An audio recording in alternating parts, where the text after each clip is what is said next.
Bonjour les amis, très heureux de vous accueillir sur la chaîne Investir et Business.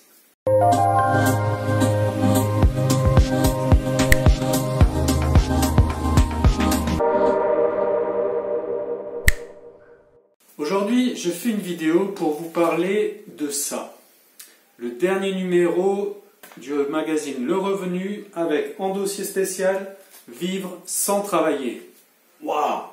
Alors, je dois vous dire que pour cette première vidéo de la chaîne, j'avais envisagé tout un tas de sujets que je ferai du coup prochainement, mais je me promenais dans la rue et je suis tombé sur un kiosque à journaux et là mon regard a été attiré par cette une.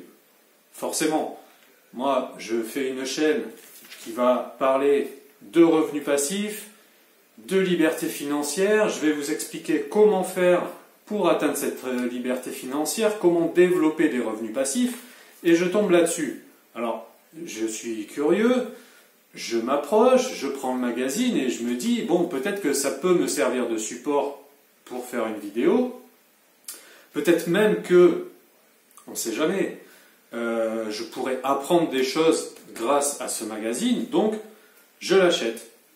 Je l'achète, je rentre chez moi et je le lis. Et là, bon, je ne vous cache pas que j'ai été clairement déçu, car, et je vais vous le montrer dans le détail, ce dossier, en réalité, c'est du vent. Et ce qu'il y a là-dedans, c'est précisément ce que moi, je ne vous ferai pas. Voilà. Donc, pour résumer le truc, je dirais que ça, vivre sans travailler selon le magazine Le Revenu, c'est la voie lente.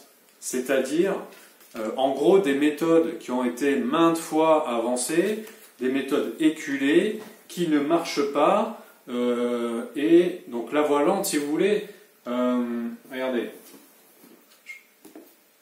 je vais faire un petit peu de pub du coup à MJ DeMarco, mais la voie lente, c'est un concept qui est développé dans ce livre, L'autoroute du millionnaire, d'accord, et qu'on pourrait résumer par, en gros, métro, boulot, dodo, épargne 10% de ton salaire, place-le en bourse et dans 50 ans, tu auras un capital sympa. Voilà, en gros, la voie lente.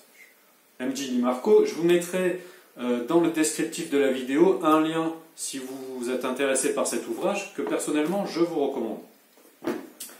Par contre, je ne vous recommande pas ça. Et du coup, premier revenu passif grâce à Investir et Business, 5,50 € d'économiser tout simplement en n'achetant pas ce magazine. Et je peux vous assurer que sur cette chaîne, vous aurez gratuitement bien plus de conseils et de bons conseils que ce qu'il y a là-dedans. Alors, on va attaquer dans le vif du sujet. Alors déjà, la une. Vivre sans travailler. Avec en photo, alors je vous précise que moi j'ai été journaliste, j'ai travaillé pendant 15 ans comme journaliste, donc je suis très bien placé pour décrypter les unes et pour vous expliquer ce qu'il y a dans un magazine, hein, comment c'est fabriqué, etc. Donc je vous le dis, ça c'est fait pour attirer les gens à acheter et ensuite à l'intérieur c'est du vent, d'accord? Vivre sans travailler. Avec là, vous voyez deux personnes qui sont des personnes d'âge normalement actif, c'est-à-dire des gens qui sont en âge de travailler, hein, donc on ne parle pas là de retraite post-60 ans, on parle de gens qui vivent sans travailler alors qu'ils n'ont pas encore l'âge de la retraite, clairement, hein, ou alors c'est du mensonge. Je veux dire, quand on met ce titre-là avec cette photo-là, normalement, vous, ce que vous en déduisez, c'est que on va vous dire comment vivre sans travailler avant l'âge de la retraite. Sous-titre, nos conseils pour réussir. Alors vous verrez les conseils que c'est. Et ensuite, les solutions pour augmenter vos revenus. Donc déjà, ce n'est pas des solutions, c'est les solutions. Donc un truc exhaustif, c'est-à-dire on vous donne toutes les solutions. Bon, ok. Alors on y va. Donc j'ouvre le magazine, je me rends sur les pages du dossier, d'accord? Donc le dossier fait 15 pages. Bon, sur les deux premières, il n'y a rien, hein, c'est juste une petite intro, avec un petit sommaire sur le côté. On tourne la page, une pub d'assurance vie, ok, ok. On tourne la page, on tourne encore une page, deuxième pub, pleine page pour une autre assurance vie. Donc déjà sur 15 pages, il y en a deux, ce sont deux pubs pour les assurances vie et ça donne le ton et vous allez voir que c'est pas un hasard s'il y a ces pubs-là. Alors maintenant, on va voir concrètement quels sont les conseils délivrés par Le Revenu, quelles sont les solutions pour vivre sans travailler avant l'âge de la retraite. Très bien, allez c'est parti. Alors, première page, vivre de l'épargne accumulée au fil des ans. Sérieux, les gars, vous êtes sérieux? C'est ça votre conseil? Épargner de l'argent pour pouvoir vivre dans 40 ans? Non mais c'est quoi ce délire? Alors, le capital nécessaire pour pouvoir vivre sans travailler. Accrochez-vous bien. Sans toucher à votre capital, c'est-à-dire que vous avez travaillé, ok, vous avez réussi, vous avez hérité d'une grand-mère, ou vous avez, bon, je ne sais pas, créé une entreprise, vous avez vendu l'entreprise, vous avez un patrimoine. Combien il vous faut pour pouvoir vivre sans travailler, c'est-à-dire juste avec les fruits de ce patrimoine? Vous avez un patrimoine, vous le placez, ça vous génère des revenus chaque mois. Alors, Le Revenu nous dit, en conservant vos économies, donc sans entamer votre capital chaque mois, pour toucher 2 000 € chaque mois, d'accord, il vous faut 800 000 € placés à 3%.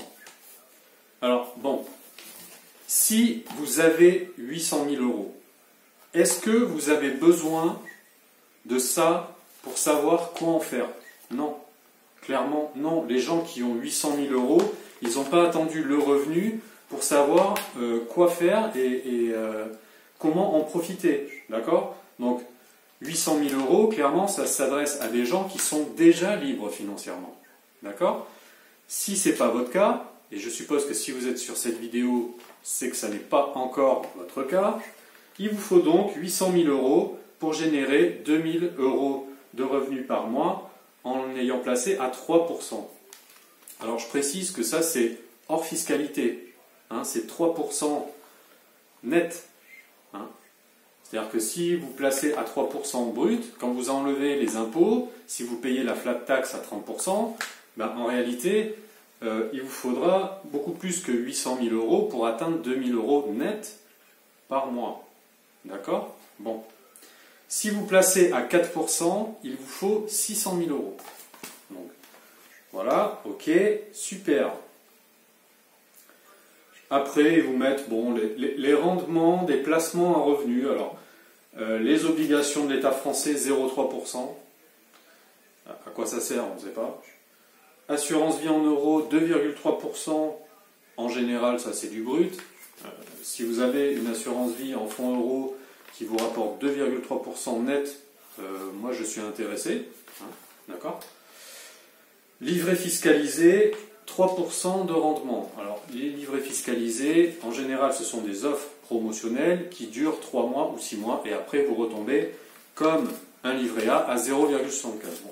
Tout ça, ça ne sert absolument à rien. Nos conseils pour vous enrichir. Vous enrichir. Placement. Exploitez vos vieux PEL. Empruntez à 1% et placez à 3%. C'est un conseil qui est malin, qu'on peut extrapoler et dont on peut se servir. Investir progressivement en bourse, chasser les frais abusifs, mettre l'assurance vie au cœur de votre patrimoine pour s'enrichir. Bon. Diversifier dans des œuvres d'art de qualité. Ok, bon, alors, éventuellement, pour préserver son patrimoine, pourquoi pas, mais pour s'enrichir, c'est-à-dire pour gagner de l'argent réellement, ce ne sont pas des super conseils. Alors, on continue, le mec rentre dans le vif du sujet, dans le détail. Comment vivre sans travailler, les 4 conseils pour réussir en bon père de famille. Alors là, on est encore en plein dans la voie lente. D'accord? On n'est pas sur l'autoroute du millionnaire, on est sur la voie lente, c'est-à-dire 50 ans pour réussir à se constituer une fortune. Sauf que dans 50 ans, vous aurez quel âge? Ça sert à quoi, si vous voulez, d'être millionnaire à 80 balais? Non, c'est maintenant qu'on veut vivre, c'est maintenant qu'on veut être libre financièrement, ou dans 5 ans, ou dans 10 ans, mais pas dans 50 ans. Alors, réussir en bon père de famille, c'est ça que ça veut dire. Ça veut dire trimer toute sa vie, à économiser euro après euro, à le placer sur des fonds qui rapportent 2 ou 3% par an, 5%, truc de fou, pour ensuite, éventuellement, à la retraite, être pépère. Bon, franchement, aucun intérêt. Aucun intérêt, on n'est pas là pour ça. Donc, premier conseil, acheter son logement un peu en dessous du prix du marché. Waouh! Donc là, les gars, bon, ils nous parlent essentiellement, excusez-moi, je mets mes lunettes parce que c'est écrit en petit. Le revenu reste favorable à l'acquisition de la résidence principale.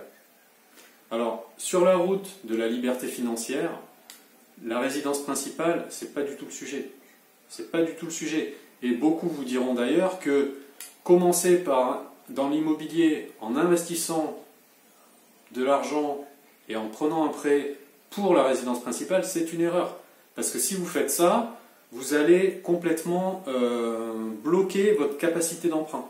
Et donc ensuite, vous ne pourrez pas réellement investir dans l'immobilier pour vous constituer un vrai patrimoine qui génère de l'argent chaque mois. Parce que je le rappelle, le but c'est de vivre sans travailler. Expliquez-moi comment vous pouvez vivre sans travailler si l'objectif numéro 1, c'est la résidence principale.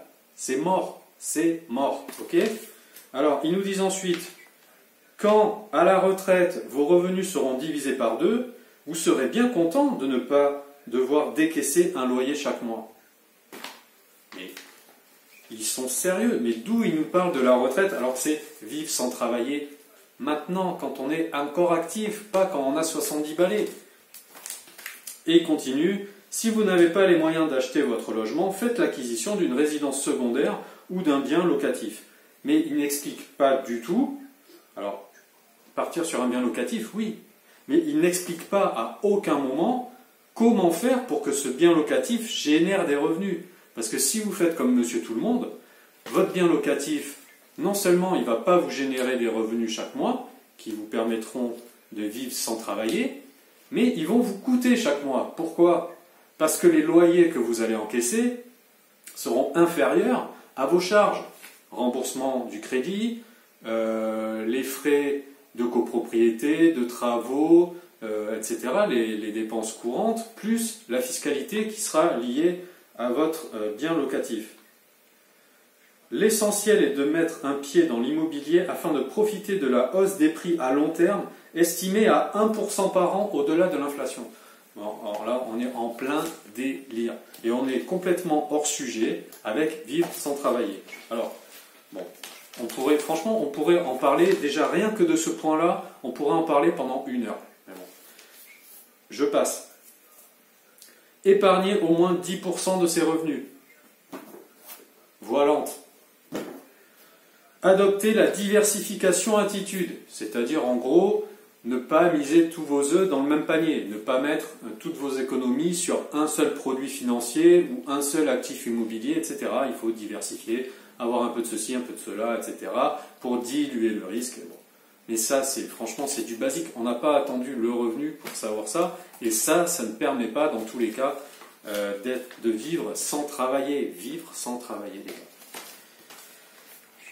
Alors, il juge bon, alors 4e conseil, défiscalisation, faire les bons choix fiscaux sans chercher à tout prix à payer moins d'impôts. Bon, voilà, ok. Allez, ok, donc faites des petites économies grâce aux réductions fiscales, etc. Bon, ok, mais franchement, c'est pas ça qui va vous amener à la liberté financière. Alors, il juge bon, là, de nous mettre un petit encart avec plus 9%, la performance annuelle de la Bourse de Paris depuis 1968. Alors, pourquoi depuis 1968 ? Pourquoi pas depuis Pépin le Bref, tant qu'on y est ? Non mais, moi je veux bien, depuis 68, mais ça rime à quoi ? 68, c'était il y a 50 ans. Qui aujourd'hui possède encore des actions qu'il a achetées il y a 50 ans ? Et le gars qui a acheté en 68, il a quel âge aujourd'hui ? Il est plus actif, il n'est plus dans l'option vivre sans travailler. Non, il est déjà à la retraite. Hein. Alors, en plus de ça, pourquoi 68? Non mais franchement, ça ne veut absolument rien dire. Les chiffres, on peut leur faire dire tout ce qu'on veut. 9% depuis 68. Mais moi, ce que je peux vous dire, c'est que, alors, sur la bourse de Paris, donc, ok, alors j'ai regardé, moi, le CAC 40, puisque c'est le principal indice de la bourse de Paris. Depuis 68, plus 9% de rendement. Alors, ça fait rêver, parce que 9% de rendement depuis 68, ça veut dire que si vous aviez investi 1000 euros, alors l'euro n'existait pas, mais l'équivalent de 1000 euros à l'époque, aujourd'hui, vous auriez 81 000 euros. Et ça, c'est super. C'est super. Mais 50 ans après, les gars. 50 ans. Et il faut savoir que de 68 à 2019, l'inflation, ça a été aussi 750%. D'accord? Donc, c'est pas 80 000 euros. Il faut quand même déjà le balancer avec l'inflation. Et puis, bon, il faut avoir commencé à épargner en 68, si vous voulez. Donc, c'est quand même un peu gênant. Ce que j'ai vu, moi, par contre, en regardant l'historique du CAC 40, c'est que depuis l'an 2000, donc déjà sur une période de 20 ans, en 2000, l'indice du CAC 40 était à 7000 points. D'accord? Aujourd'hui, 20 ans après, on est à 5500 points. Ça veut dire quoi? Ça veut dire que quelqu'un qui a investi 1000 euros en 2000, aujourd'hui, non seulement il n'a pas gagné 9% par an, mais il a perdu de l'argent. C'est-à-dire qu'il n'a même plus 1000 euros. D'accord? Et ça, c'est même sans inclure l'inflation, etc. Donc, du grand délire. Du grand délire. On se régale. Alors, troisième page, une assurance vie. Hein, une belle promo pour l'assurance vie. Placementdirect.fr. Placement Darjeeling. Ok. Page suivante. Bingo! Les assurances vie. Pourquoi il faut investir dans les assurances vie? Alors ça, c'est le grand créneau le revenu. Alors, c'est le revenu, mais franchement, ça pourrait être un autre magazine. Il se trouve que c'est eux qui ont fait ce sujet-là. Donc, bon, pas de bol. Mais il y a d'autres magazines de ce type-là qui dispensent les mêmes conseils à longueur d'année, les mêmes conseils. L'assurance vie, l'assurance vie, l'assurance vie. L'assurance vie, moi, je crache pas dessus. J'en ai moi-même des assurances vie. J'en ai plusieurs même. Simplement pour devenir libre financièrement, c'est pas l'assurance vie qui va le faire. Non, pas du tout. Et là, on est quand même sur le dossier vivre sans travailler, grâce à l'assurance vie. Non, ça colle pas, les gars. Ça colle pas. Alors, je reprends mes petites lunettes. Alors, ils disent qu'il faut, dans les assurances vie, inclure des trackers, c'est-à-dire des ETF. Des produits qui reproduisent à la hausse comme à la baisse la performance d'un indice, comme par exemple le CAC 40, le Dow Jones, etc. L'avantage de ces produits, ils sont simples et surtout, ils retiennent des frais de gestion très bon marché. 0,25 à 0,40% par an. Bon. Ok, super, mais franchement, prendre des ETF, oui, moi je ne dis pas le contraire, mais pas pour devenir libre financièrement. Éventuellement pour préserver votre capital, pour le faire progresser très légèrement sur la voie lente, mais pas pour devenir libre financièrement, ça ne marche pas. D'accord? Donc après, ils nous font un petit tableau en disant que, alors les trackers, ils disent, il faut prendre des trackers, mais il y a très peu d'assurance vie qui en réalité en proposent. Et là, ils ont réussi à en trouver 5, d'accord, qui en proposent. Et parmi les 5, bingo, Darjeeling. Darjeeling, vous vous souvenez? Hop, la pub, pleine page. Ok. Bon, allez, tout ça, ça ne sert à rien. Donc on passe. Sujet suivant, immobilier. L'immobilier, franchement, bon créneau. Bon créneau pour devenir libre financièrement, à condition d'adopter la bonne méthode, à condition de faire de l'investissement locatif autofinancé. Mais à aucun moment, ils n'en parlent là-dedans. Ok? Là-dedans, c'est 9 villes rentables où investir. Strasbourg, Bordeaux, Lyon, Nantes, Paris, Lille, Rennes, Tours, Toulouse. Alors moi, je vous le dis tout net, si vous investissez aujourd'hui dans ces villes, il y a peu de chances que vous arriviez à faire de l'investissement locatif autofinancé. C'est-à-dire, le loyer rembourse le prêt, plus les frais, plus les impôts, etc. Non. Je suis bien placé pour le savoir. Je connais particulièrement bien 2 de ces 9 villes. Et je peux vous dire que c'est très difficile. D'accord? Bordeaux et Paris, si vous voulez gagner de l'argent sur ces 2 villes, bon courage. D'accord? Alors, ils nous disent, pourquoi ils nous parlent de ces 9 villes? Eh bien, tout simplement, parce qu'il y a 10 ans, le Revenu avait proposé 13 villes dans lesquelles il pouvait être intéressant d'investir. Et sur ces 13 villes, il y en a 4 où finalement les prix ont chuté. Pas de bol, pour ceux qui ont suivi les conseils qui sont dans ces 4 villes. Et 9 où les prix ont augmenté sur 10 ans.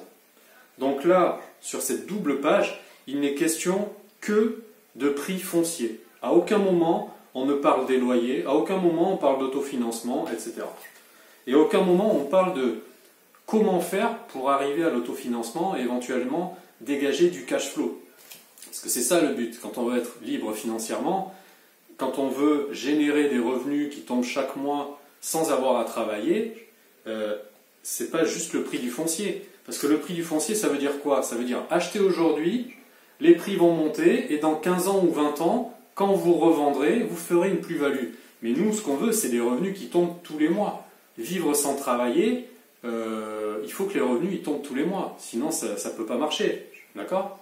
Donc, eux, ils nous parlent juste de foncier. Le foncier, le prix du foncier, c'est intéressant. C'est une donnée intéressante et évidemment à prendre en compte. Simplement, c'est pas ça qui génère les revenus chaque mois. Ça fait un revenu à long terme quand on revend le bien. Donc, il nous dit sur 10 ans, Bordeaux a pris 42,7%, le prix du foncier. Paris, 51,2% et Lyon, 53,7%. Donc, les 3 villes qu'ils avaient recommandées qui ont le plus augmenté. Sur 10 ans, on n'est quand même que sur du 4 ou 5% par an. C'est pas non plus le bout du monde, d'accord? Bon. Les autres villes, Strasbourg, plus 7% sur 10 ans. Donc là, on est à un niveau équivalent à peu près au livret d'épargne classique, au livret A, au LDD, etc. 0,75% par an, quoi. Sur 10 ans, ça fait 7,8. Ok, super, super. Et avec ça, on va vivre sans travailler. D'accord. Rennes, plus 23%, donc ça fait 2% par an. Ok. Tours, 14% en 10 ans. La hausse du foncier, ça fait 1,4% par an, sans compter les intérêts composés. Bon, franchement, ça sert à rien. Ça sert à rien. Et alors, le clou du spectacle, placement, quand investir rime avec plaisir. Ok, alors, vous pouvez investir, je vous le dis, dans des forêts, dans des vignobles, dans des chevaux de course et dans des voitures de collection. Donc autant vous dire que ça, c'est pas des choses qui vous rapportent de l'argent chaque mois. Vous achetez un tableau, par exemple, ou une voiture, ou de la forêt, vous n'avez pas une rente qui tombe chaque mois. Non, ça ne marche pas comme ça. Ce sont des investissements qui peuvent s'étudier, il n'y a pas de souci. Investir dans une forêt, pourquoi pas? Moi, je ne suis pas contre. Investir dans une voiture de luxe, pourquoi pas? Je ne dis pas le contraire. Simplement, ça ne génère pas des revenus chaque mois. D'accord? Il va falloir que vous attendiez 10 ans, 15 ans, 20 ans, 30 ans, et dans 30 ans, vous allez revendre potentiellement avec une plus-value. Voilà. Mais ce n'est pas le sujet. Le sujet, c'est vivre sans travailler. Pour vivre sans travailler, il faut qu'il y ait des revenus qui tombent tous les mois. Ou une fois par an. Et après, vous vous démerdez pendant l'année pour gérer ces revenus qui sont tombés. Mais on n'est pas sur du long terme, du 15 ans, du 20 ans. D'accord? C'est n'importe quoi. Et alors le clou, quand même, c'est les chevaux de course, le grand frisson assuré. Alors attendez, je vais vous lire un petit bout parce que là, c'est extraordinaire. Devenir propriétaire d'un pur sang n'est plus l'apanage des grandes fortunes. Blablabla, blablabla, blablabla. Donc en gros, c'est à la portée de tous. Alors, l'an dernier, le prix moyen pour l'achat d'un pur sang a été de 159 701 €. Donc, c'est plus l'apanage des grandes fortunes, mais franchement, si vous avez 150 701 € à investir, vous n'allez pas le mettre sur un cheval, d'accord? Conseil du bon père de famille, diversifier ses portefeuilles. Donc, pour avoir 159 000 à mettre sur un cheval, ça veut dire que, au bas mot, vous avez 1, 2, 3, 5 millions d'euros de patrimoine. Hein, voilà. Sinon, vous ne mettez jamais une somme pareille sur un cheval. Je rappelle qu'un cheval, il peut attraper une maladie et mourir demain. Bon, enfin bref.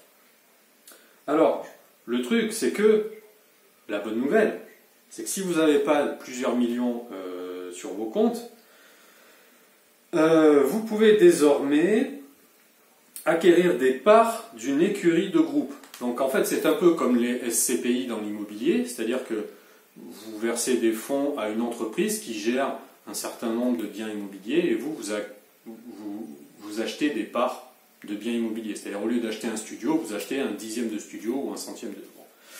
Ok, donc là, c'est la même chose, mais pour les chevaux de course, le prix de départ, le prix de la part est fixé à 762,25 €. Donc éventuellement, avec 762,25 €, vous pouvez acheter un bout de cheval, une cuisse, une oreille, bon, ce que vous voulez. Mais il faut ajouter une cotisation annuelle de 1000 à 1200 €. Donc, ça veut dire que si vous achetez une part, vous payez une cotisation annuelle qui est supérieure au montant de la part. Donc, autant vous dire qu'il faut acheter quand même un grand bout du cheval, hein, pas juste une part du cheval. Et chaque mois, vous devez remettre 1000 à 1200 € juste pour conserver votre bien. Donc, une ânerie totale. Voilà. Alors après, éventuellement, si votre cheval gagne des courses, eh ben, vous gagnez une part du prix qui est accordé pour le vainqueur, ou le deuxième, le troisième, etc.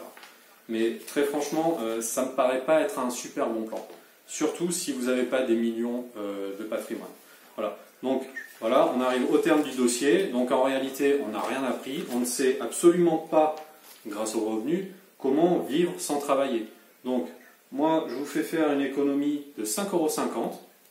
Vous pouvez m'en faire don si vous voulez. Je ne vous y oblige pas du tout. Hein, c'est pas du tout. Vous pouvez, en revanche, si vous avez aimé mon propos, ma vidéo, et que vous voulez me soutenir pour que je fasse de nouvelles vidéos qui entreront beaucoup plus concrètement sur comment on fait vraiment pour vivre sans travailler, parce que c'est possible, et je vais, moi, vous expliquer comment concrètement dans les prochaines vidéos. Si vous voulez me soutenir, vous pouvez liker cette vidéo, vous abonner à la chaîne, pardon, et je vous dis à très bientôt, je vous fais des gros bisous. Allez, salut!